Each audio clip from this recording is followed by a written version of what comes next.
Hey, this is Dr. George Moricz here with you today, tuning the autoimmune. What to do when your body attacks itself. Why is this so important to you right now? Well, first of all, 80% of autoimmune diseases affect women.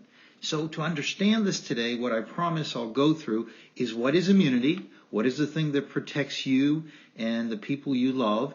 Number two, the different types of immunity. Then we're going to go into what happens when the body attacks itself. That's very, very key to understanding how to deal with autoimmunity.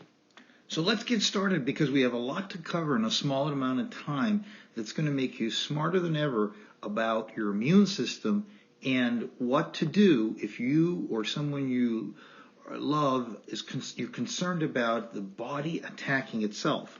Every understanding about the immune system starts with understanding is what is your immune system really supposed to do? See, when you're born, since birth, you have what's called innate or built-in immunity. This is kind of non-specific. It reacts very quickly. It's not as strong as the other immunity that I'll talk about. And basically, you're inheriting it. It has all the cells, everything that starts with your skin, and all these what we call innate cells, the cells that mount the attack when something foreign presents to its body. Later on, something that develops after birth, something that's very, very specific, is a little bit slower but very, very potent and doesn't rely really on inheritance. And it has all these what we call adaptive immunity cells. Everybody's heard of antibodies. Well, there's something called B cells. You've heard about T cells, T cell counts. And what ends up happening is that's the thing that gives you more long-term immunity. So what if the things that present to the body we call foreign invaders, whether they're a virus, bacteria, or something that's going to attack you, what if you do respond to that correctly? But however, what if you start losing what's called self-tolerance? You are misrecognizing your own cells as being foreign. Well, that's when you attack it. That's what we call it yourself immunity, autoimmunity.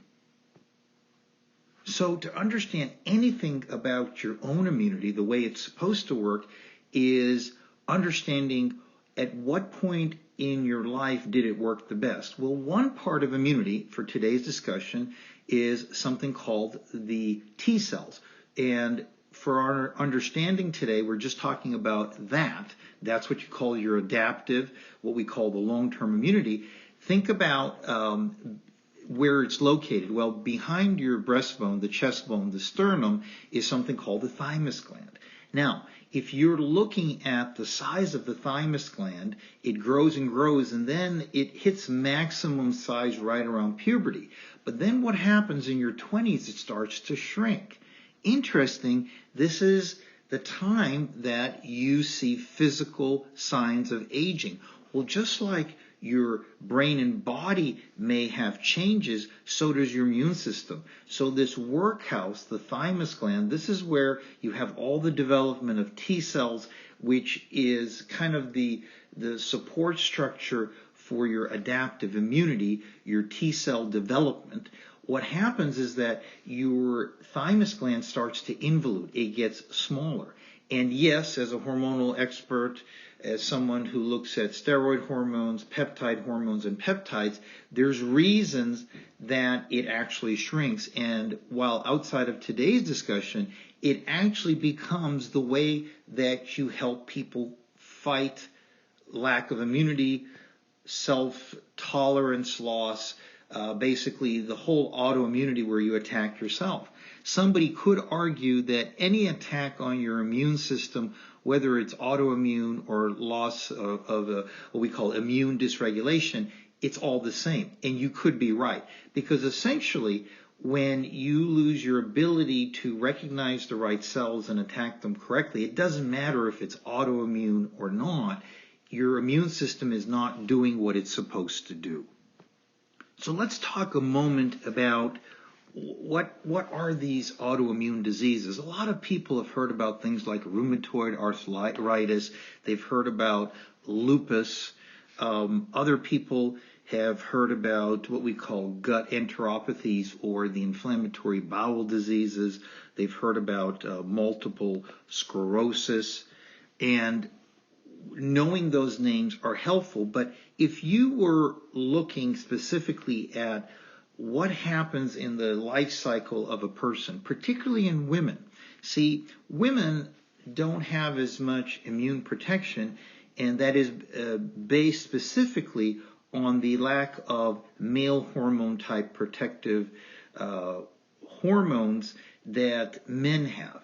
When men lose their male hormone protective hormones, what ends up happening is they too develop the same diseases. So women are at a disadvantage because they don't have them, and men, as they chronologically age, they lose them as well. And this has been shown time and time again.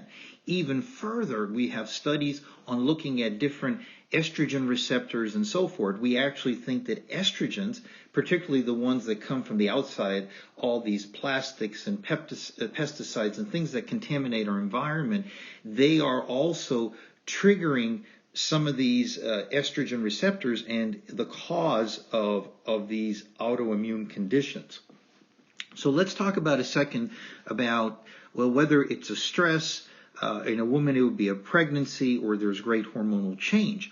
What can you expect in the life cycle? How would it present yourself? How would you know, first of all, that you would have to get evaluated or maybe treated?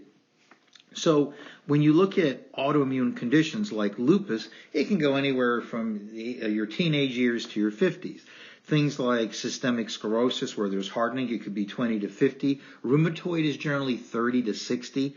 Psoriasis, anywhere from your teen years to your 30s, and further on and on. And just knowing that they can present differently, you start to ask, well, what's going on? Yes, there can be hormonal fluctuations. Yes, depending on your genetics, there could be a trigger, particularly an infection, okay, something like that triggers it.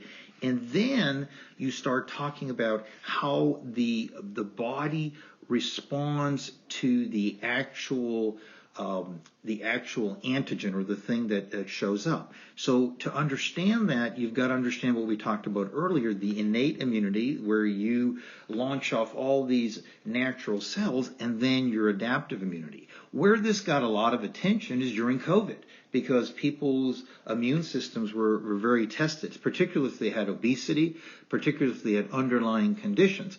Well, they were already depleted in their natural youthful hormones and peptides, and then you had further assault on it. So people say, well, doctor, what is, you're a hormone peptide expert, you help people in regenerative medicine.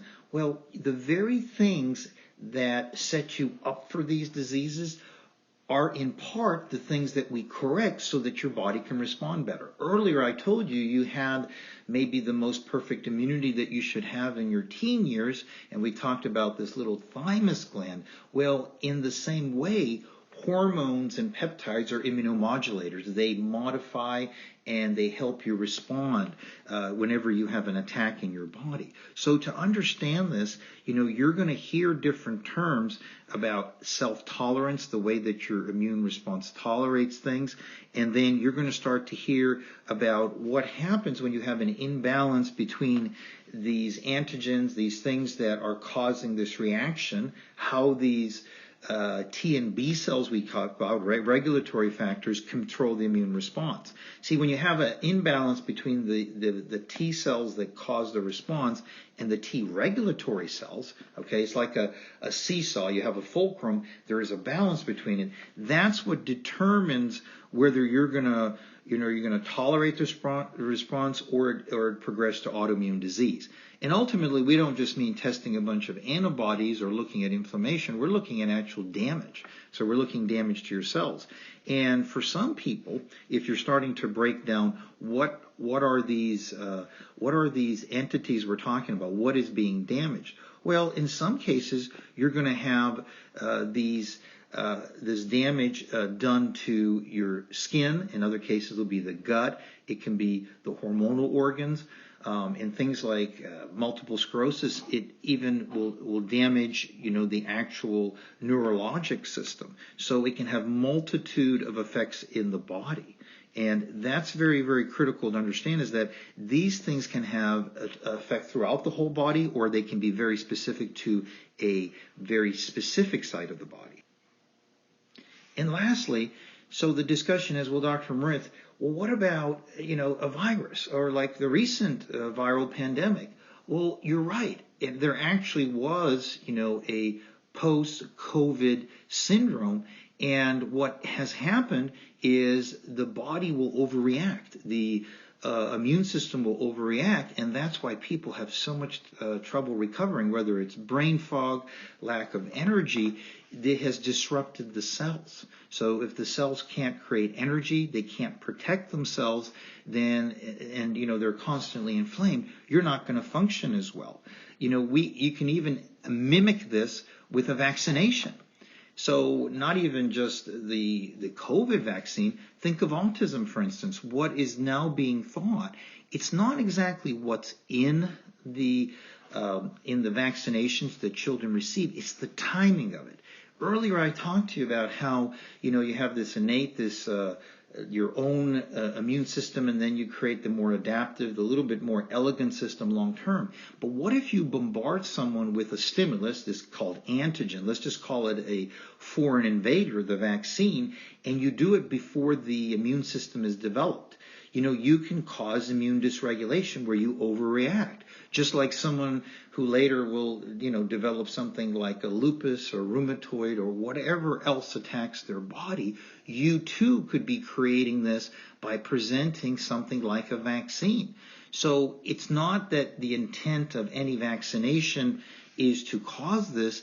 The goal would be that you would create some of your own response to it. So what we don't know is what is the ideal time to introduce it to a young child so that they would not develop diseases that they might die of like they did years ago. But certainly no one can say that it's just, everybody needs this at a certain time. If the immune system is stimulated too early, the wrong time, maybe it's a stressful time in the body, maybe the system is not developed enough, what you can do is you can have a flare. We see this. And so the timing, for instance, in any of the childhood vaccinations can cause a flare. Well, what if with knowing nothing about your immune system, knowing nothing about the inflammation you have either from obesity, lack of your protective natural hormones and chemicals, and then we dump a new stimulus in your body, rather than you making the proper antibodies or creating the response that was intended, the immune response, we cause a flare, okay? And then this flare becomes chronic. Well, now you have a flared up, and we could call it an autoimmune condition, because whether you're calling it autoimmune or immune flare up, the bottom line is your immune system is flared up. And so that's what we're here to talk about, is how do you then recreate in the body something that was doing something much better years ago?